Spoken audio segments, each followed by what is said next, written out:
واقعہ سنا کے بات مکمل کرتا ہوں۔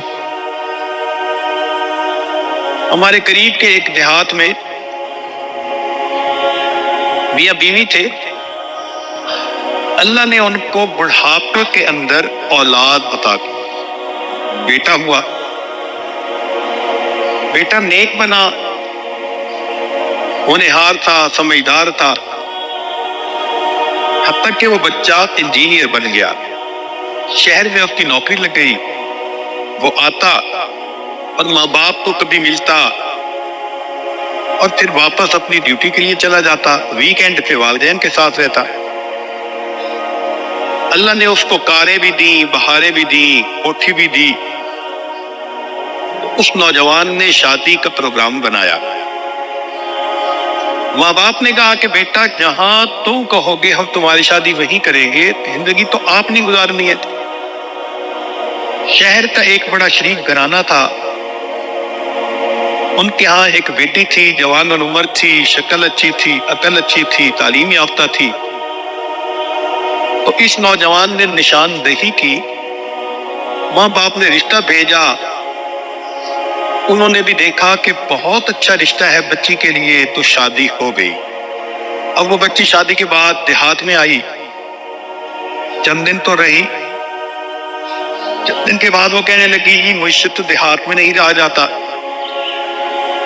ماں باپ نے کہا کہ بیٹا بیوی کو لے کے شہر والے مکان میں چلے جاؤ، مگر ہفتے بعد ہمیں آ کے مل جانا، شکل ضرور دکھا جانا، ہم دیہات میں خوش ہیں،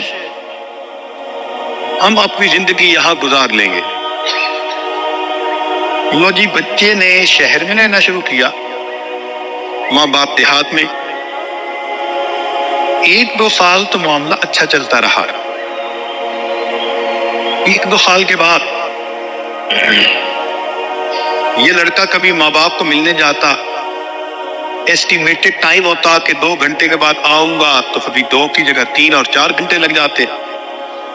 تو اس کی بیوی برا مناتی، ہاں تم تو جاتے ہو تو بس جا کے بیٹھ ہی جاتے ہو، پچھلے تو تمہاری نظر میں ماری جاتے ہیں، تمہیں تو ان کے سوا کوئی نظر ہی نہیں آتا۔ جو گانے گاتی ہیں بیویاں اپنے آمنوں کے سامنے، اس لڑکی نے بھی وہی گانے گانے شروع کر دیے۔ یہ شریف انسان تھا، سمجھاتا، مگر بیوی وقت کے ساتھ ساتھ زیادہ اعتراض کرتی گئی، حتیٰ کہ ایسا وقت آیا کہ جب یہ ماں باپ کو ملنے جاتا تو بیوی خواہ مخواہ کا جھگڑا کھڑا کر دیتی۔ اب یہ پریشان کہ میں کروں تو کیا کروں۔ نیک شریف آدمی پریشان ہوتا ہے، ایک طرف سے ماں باپ کی پریشانی، ایک طرف سے بیوی پریشان کر رہی ہوتی ہے، اور پھر بچوں کی ماں بھی بن چکی ہوتی ہے۔ اسی دوران اس نوجوان کو سعودی عرب سے نوکری کی ایک اپارچونٹی ملی، تو اس نے اپنے ماں باپ سے اجازت مانگی۔ انہوں نے کہا بیٹے اس پاک دیش میں اللہ نے تمہارا رزق لکھا ہے، تمہاری تو دعائیں ہیں، جاؤ اللہ کے گھر میں جاؤ اور اللہ کے گھر کی خدمت کرو، مگر بیٹے کبھی کبھی موقع ملے تو ہمیں بھی ملتے رہنا، آتے رہنا۔ یہ بچہ اپنے بیوی بچوں سمیت مکہ مکرمہ شفٹ ہو گیا۔ وہاں کی زندگی بہت ہی آسانی اور سہولت پسند تھی۔ یہ 13 سال وہاں رہا اور نیک تھا تو ہر سال حج بھی کرتا تھا۔ ایک دن حج کے تیسرے دن یہ مطاف میں کھڑا دعا مانگ رہا تھا، رو رہا تھا۔ کسی اللہ والے نے دیکھا تو اس نے پوچھا بھی نوجوان کیوں روتے ہو؟ اس نے کہا کہ میں نے 13 حج کیے، ہر سال طواف افادہ کرنے کے بعد یا طواف وداع کرنے کے بعد میں خواب دیکھتا ہوں کہ کہنے والا کہتا ہے تیرا حج قبول نہیں ہوا۔ اب حج کیا تو اب پھر یہی خواب دیکھا۔ اللہ والے ڈائگنوزس کے ماسٹر ہوتے ہیں، وہ چلتے پھرتے ڈائگنوسٹک سینٹر ہوتے ہیں۔ انہوں نے 2 باتوں میں بات پہچان لی کہ مسئلہ کیا۔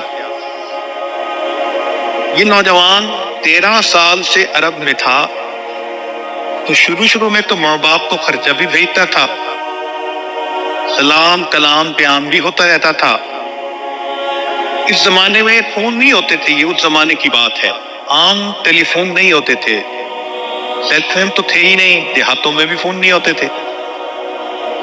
وہ حاجی عمرے پہ آنے جانے والے لوگوں کے ذریعے پیغام بھیج دیتا تھا، لیکن کچھ سالوں سے رابطہ ہی نہ رہا تھا اس کا ماں باپ سے، تو انہوں نے توجہ دلائی کہ میاں جاؤ اور ماں باپ کو راضی کر کے پھر واپس آؤ۔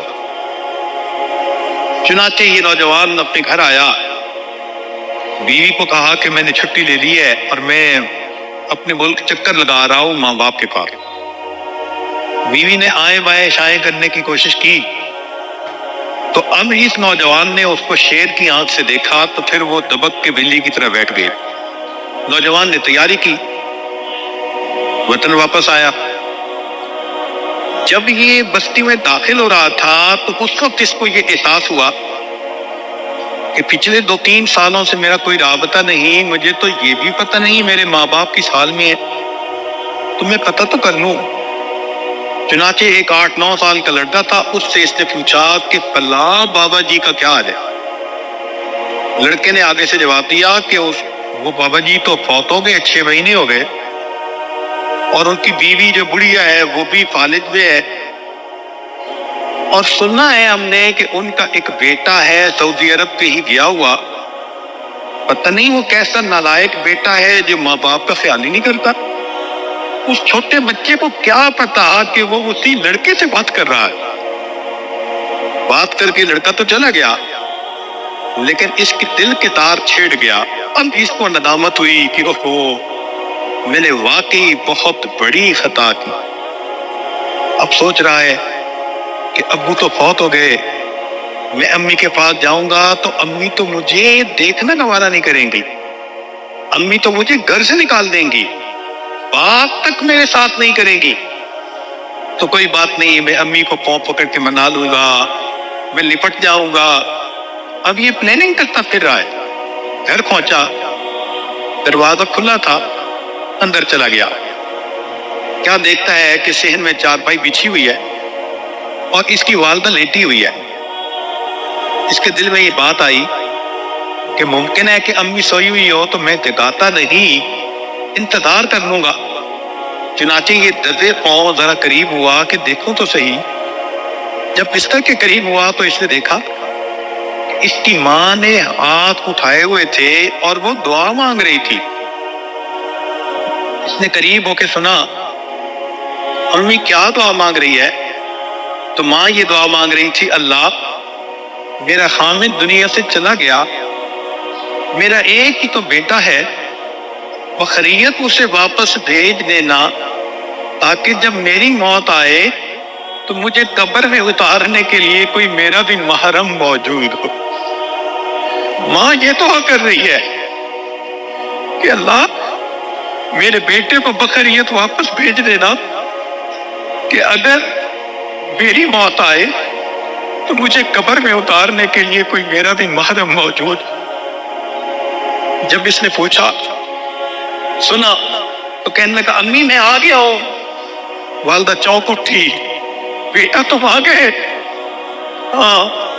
ماں نے جواب دیا، بیٹا موتیا بند آ چکا، میری بینائی نہیں، میں تمہارا چہرہ تو نہیں دیکھ سکتی، آؤ قریب ہو جاؤ، میں تمہارے چہرے کا بوسہ لوں، میں تمہارے جسم کی خوشبو لوں۔ تو ماں تو ماں ہوتی ہے، ماں کو منانا بہت آسان کام ہوتا ہے۔ اللہ رب العزت والدین کو بھی نیک بننے کی توفیق دے اور اولاد کو بھی ماں باپ کی قدردانی کی توفیق دے دے، اور جو غلطیاں کوتاہیاں ہوئی ہم کسی دنیا میں ان سے معافی مانگ لیں اور آئندہ نیکوکاری کی زندگی گزارنے کا دل میں ارادہ کر لے۔ وآخر دعوانا